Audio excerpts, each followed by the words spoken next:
اور یہ دوائی بھی۔ پھر میری بہن نے وہ دودھ گرم کر کے امی کو دے دیا۔ امی دوائی کھا کے اب سو چکی۔ پھر ہم سب نے کھانا کھایا۔ کھانا کھا کے سب لوگ سونے کی تیاری کرنے لگے۔ اب میں یہ سوچ رہا تھا کہ رات کو اپنی بہن کے ساتھ سکون حاصل کرنا ہے تو کیا طریقہ سوچا جائے، کیونکہ اب تو کاشف بھی آ گیا تھا۔ وہ باہر میرے ساتھ ہی سوتا تھا۔ پھر میں نے اپنے چھوٹے بھائی کاشف کو کہا، کاشف آج رات تو اندر کمرے میں سو جا، امی کی طبیعت ٹھیک نہیں ہے، رات میں اٹھے گی، کچھ اس کو ضرورت ہو تو دے دینا۔ پھر کاشف کہنے لگا، نہیں بھائی، اندر مجھے گرمی لگتی ہے، وہ سو رہی ہیں نا میری بہنیں۔ پھر وہ عائشہ کو کہنے لگا، عائشہ امی کا تم خیال رکھنا، وہ رات کو کسی بھی وقت اٹھے تو تم دیکھتے رہنا۔ پھر میں نے کہا، یار کاشف وہ چھوٹی ہے، اس کو نیند آ جائے گی تو امی خواہ مخواہ میں پریشان ہو جائے گی، سو جا، آج کچھ نہیں ہوتا۔ پھر کاشف منہ بسوڑ کر اندر چلا گیا۔ میری بہن کو کہا کہ اندر مجھے جگہ بنا دو۔ اب سب لوگ اندر سو چکے تھے۔ میں باہر اپنی چارپائی پہ سویا ہوا اپنا موبائل چلا رہا تھا۔ پھر انتظار بھی تو کر رہا تھا کہ میری بہن آئے اور میں اس کے ساتھ میچ کھیلوں۔ رات کے تقریباً 1 بجے میری بہن آئی، آ کے چارپائی پہ میرے ساتھ بیٹھ گئی۔ میں نے اسے ہاتھ سے پکڑ کر کھینچنا چاہا، لیکن وہ کہہ رہی تھی، بھائی ابھی نہیں کریں، گھر میں سب سو رہے ہیں، آپ باہر صحن میں سو رہے ہیں، کوئی بھی جاگے گا واش روم وغیرہ جانے کے لیے تو ہمیں دیکھ لے گا۔ پھر میں نے کہا، کیا کریں، دوسرا کمرہ خالی کھڑا ہوا ہے، پھر اس میں چلتے ہیں۔ پھر وہ کہنے لگی، بھائی چلتے تو ہیں، لیکن اگر کوئی اٹھا، اس نے مجھے بھی دیکھا، میرا بستر بھی خالی ہوگا اور آپ کا بھی خالی ہوگا تو شک پڑ سکتا ہے۔ پھر میں نے کہا، نہیں یار کیا کریں، تم ہی بتاؤ۔ وہ کہنے لگی، ابھی کچھ نہیں کرتے، کراچی چل کے میں تمہیں سکون سے دوں گی۔ میں نے کہا، نہیں یار آج تو بہت دل کر رہا ہے۔ پھر وہ کہنے لگی، بھائی یقین کریں، دل تو میرا بھی بہت کر رہا ہے، کیونکہ کافی دنوں سے وہ پٹھان بھی نہیں آ رہا۔ اور ہاں، پٹھان سے مجھے یاد آیا، پھر کیا سوچا ہے، کراچی کب چلنا ہے؟ میں نے کہا، ہاں بس کل جاؤں گا، ابو سے پوچھوں گا کہ زمین کا کیا کرنا ہے، کب تک وہ میرے نام لگائے گا، اور پھر جیسے ہی یہ کام ہو جائے گا تو پھر ہم چلے جائیں گے۔ پھر میری بہن کہنے لگی کہ جب تک میں پٹھان کو بلا لیتی ہوں۔ میں نے کہا، کہاں پہ؟ وہ کہنے لگی، یہیں واش روم میں اسے مل لوں گی، باہر آپ خیال کرتے رہنا، کوئی آئے تو پھر کھانس کر مجھے اشارہ کرنا، میں سمجھ جاؤں گی۔ میں نے کہا، کنیز ابھی تو مجھے کہہ رہی تھی کہ گھر میں سے کوئی دیکھ لے گا، 1000 بہانے بنا کے سنا رہی تھی، اور اس پٹھان کے لیے تمہیں کوئی بہانہ یاد نہیں آیا؟ وہ کہنے لگی، بھائی باہر آپ ہوں گے نا، اس لیے تو کہہ رہی ہوں۔ پھر میں نے اس سے کہا کہ چلو میرا بھی کام کرو، تمہاری بہت ڈرامے بازیاں ہو گئی ہیں، میں نے بہت برداشت کر لیا ہے۔ میں نے اسے ہاتھ سے پکڑا اور دوسرے کمرے میں لے گیا۔ وہ کافی منع کرتی رہی، لیکن میں نے جا کے بس شروع ہی ہو گیا، اور پھر میں نے زبردستی اس کے ہاتھ میں گاجر دے دیا۔ پھر میں نے کہا، چلو اس کو کھاؤ۔ پھر وہ کہنے لگی، اچھا رکیں بھائی، تھوڑا سکون حاصل کرتے ہیں، باقی اطمینان سے کراچی چل کے کریں گے۔ میں نے کہا، چلو جتنا بھی کرو پر کرو تو صحیح، تم کل اس پٹھان کو بھی بلا لینا، کوئی بات نہیں، میں تم لوگوں کی چوکیداری کر لوں گا۔ پھر اس نے وہ کام شروع کر دیا، لیکن وہ گاجر کھا نہیں رہی تھی، بس ہاتھوں میں لے رہی تھی۔ پھر میں نے باہر نکال کر میچ سٹارٹ کر دیا، وہیں پہ اس کو کھڑا کر کے، اور 10 منٹ میں لگا رہا۔ پھر وہ کہنے لگی، بھائی آہستہ، ظلم نہ کریں، آپ کا بہت تگڑا ہے۔ میں نے کہا، تمہیں کیا، تم اس چیز کی تو عادی ہو نا، تیمور سے اور اس پٹھان سے 2 بندوں سے تو تم لے چکی ہو، اب تمہیں یہ مسئلہ ہو رہا ہے، چپ چاپ کھڑی رہو۔ پھر میں 10 منٹ بعد آؤٹ ہو گیا۔ جیسے ہی آؤٹ ہوا، پھر وہ بھاگ کے واش روم چلی گئی، اور پھر وہ اپنی جگہ پہ جا کے سو گئی۔ میں بھی پھر تھوڑا فریش ہوا، میں بھی اب سکون کی نیند آ کے سو گیا۔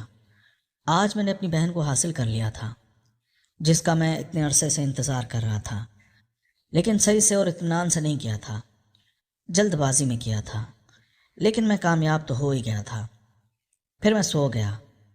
اگلی صبح میری چھوٹی بہن سلمہ مجھے اٹھانے آئی، کہنے لگی، بھائی اٹھ جائیں، دھوپ نکلنے والی ہے، ہم ناشتہ بنا رہے ہیں۔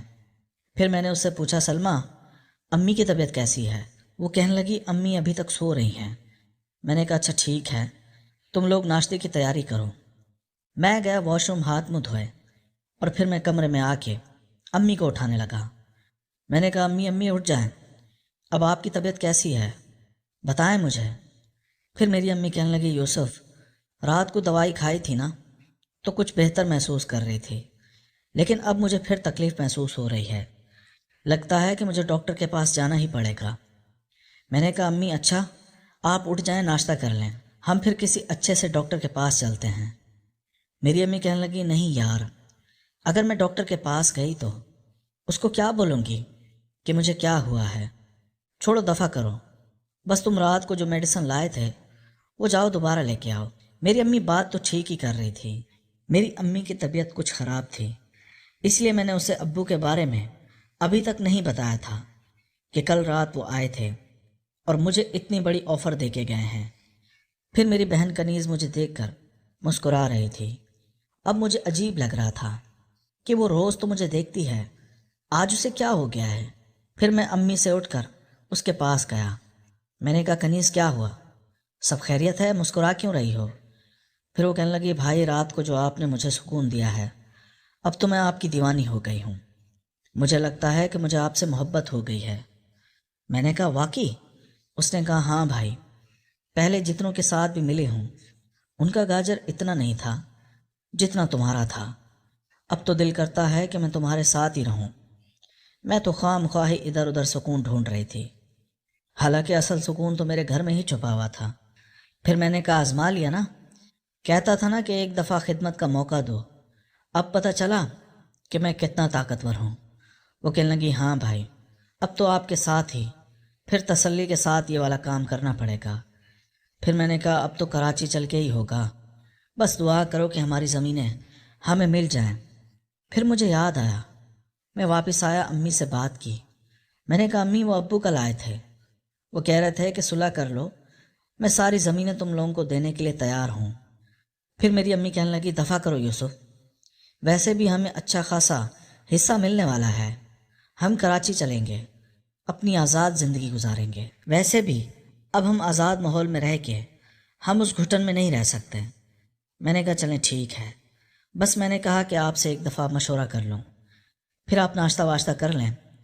ناشتے کے بعد میں اور کاشف ابو کے پاس جائیں گے، پوچھیں گے کہ کب چلنا ہے تاکہ وہ ہماری زمینیں ہمارے نام کروا دے۔ پھر وہ کہنے لگی یوسف ناشتہ کر کے مجھے دوائی تو دے دو، پھر تم لوگ چلے جانا۔ پھر میری امی میری بہن کو آواز دینے لگی جاؤ بھائی کے لیے ناشتہ لے کے آؤ۔ پھر میں نے اور میرے چھوٹے بھائی نے ناشتہ کیا۔ پھر میں گیا امی کے لیے بازار سے میڈیسن لایا، پھر دودھ بھی لایا۔ پھر آ کے میں نے وہ دودھ اپنی بہن کو دیا۔ میں نے کہا امی کو ناشتے کے بعد یہ دودھ دے دینا اور یہ گولیاں بھی۔ اور میں اور میرا چھوٹا بھائی باہر آ گئے۔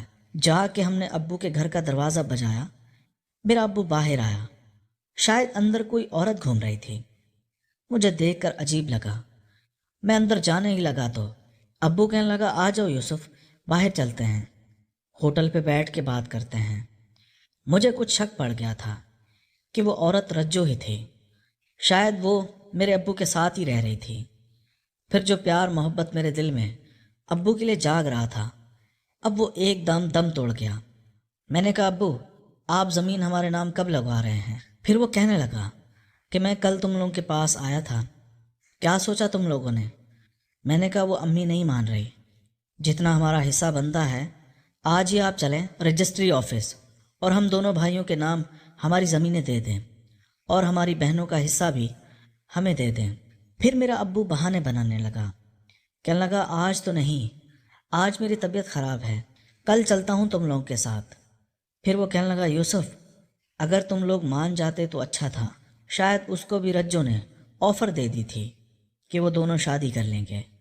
آج ابا کے لفظوں میں وہ کل والی محبت نہیں تھی۔ کل میرا ابو واقعی بہت پریشان تھا، جس انداز سے وہ بول رہا تھا میں بھی پگھلنے ہی والا تھا، لیکن آج میرا ابو اس انداز سے نہیں بول رہا تھا۔ میں نے کہا نہیں ابو، ہمارا راستہ اب جدا جدا ہے، آپ اپنی زندگی جئیں اور ہم اپنی زندگی جئیں گے، بس ہماری زمینیں ہمیں دے دیں تاکہ ہم کراچی چلے جائیں۔ پھر میرا ابو کہنے لگا چلو ٹھیک ہے،